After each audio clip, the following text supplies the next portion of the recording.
Di Madinah pada masa kepemimpinan Islam yang penuh ketenangan, hiduplah seorang lelaki mulia yang telah menua dengan kebaikan. Dialah Sayyidina Utsman bin Affan, khalifah ketiga umat Islam. Saat itu usianya telah menginjak 82 tahun, usia yang diisi dengan ibadah, kelembutan hati dan pengabdian tanpa batas. Meski sudah sangat tua, ketenangan dan cahaya kebaikannya tetap memancar. Pada masa itu beliau meminang seorang gadis muda yang terkenal kecantikannya, kecerdasannya, dan kesalihannya. Dialah Nailah binti Al-Farafishah, gadis berusia 18 tahun dari keluarga terhormat Bani Kalb. Dengan penuh kelembutan, Utsman bertanya kepada Nailah ketika melamarnya, "Wahai Nailah, apakah engkau keberatan menikah dengan seorang lelaki yang sudah sangat tua seperti aku?" Nailah tersenyum malu, menundukkan wajahnya, lalu berkata, "Justru aku menyukai laki-laki yang lebih tua."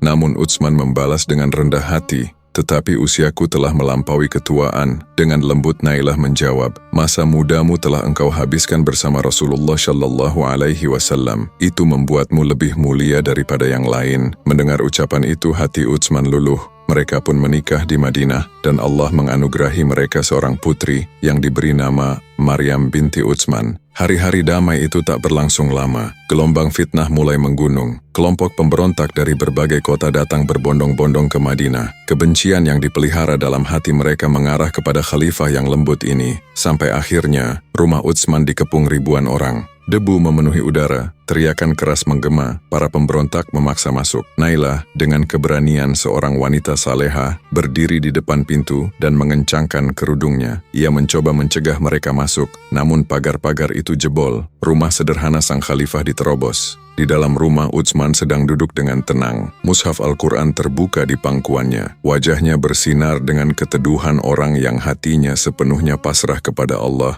Para penyerang berlari masuk. Salah satu dari mereka mengayunkan pedangnya. Dan di saat itulah Nailah meloncat, berdiri di hadapan suaminya untuk melindunginya. Dalam upaya itu tangannya terluka, jari-jarinya yang lentik terputus. Ia menarik tangannya dengan kesakitan, namun tetap berdiri melindungi suaminya. Serangan kedua kembali datang. Nailah mundur sedikit, tubuhnya gemetar, namun tekadnya tak goyah. Ia masih berdiri di antara suaminya dan bahaya yang mengancam.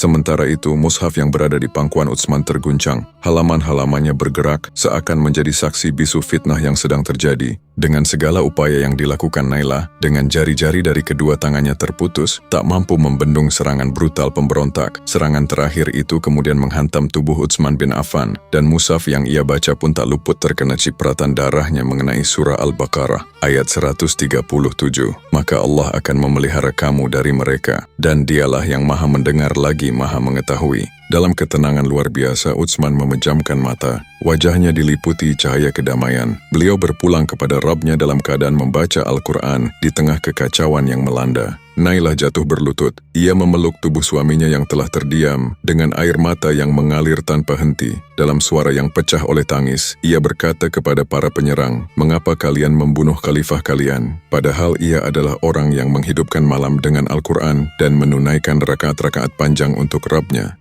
Rumah itu menjadi saksi kesetiaan yang tak tertandingi, kesyalihan yang tak pernah padam, dan cinta seorang istri yang membela suaminya hingga akhir nafas.